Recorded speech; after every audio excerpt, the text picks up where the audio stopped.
coming in Bangkok to attend also from ex-Yugoslavia, like that, New York, so all over. So because my plan, my dream is always to go international.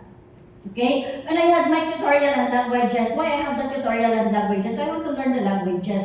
But I didn't expect that there is such a company, Riway, that can help me grow to that countries, not only to learn the language, but also to learn their culture, to enjoy their food, and to meet these people. So in our team, they might, what in our group, in yourself, what do you really want in Riway? You just want to have a rank?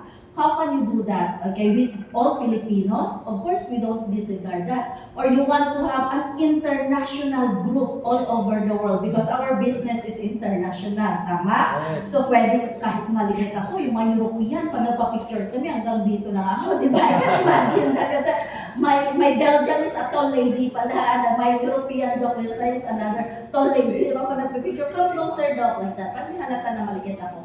So you see, if we are Filipino, our height like that, and then all our members or business partners are these people, and they can be a bridge. Do you know that these people, I told them, if you can find Filipina in your country, in your city, then look for this Filipina. They can be our bridge, they can be our key to connect also with the Filipinas, with the OFW Filipina. Doc Isna mentioned that she met this lady. She talked actually to this Filipina lady during the opening of Poland office. And then she said that this lady, Filipina, said that I am doing Riway in Italy.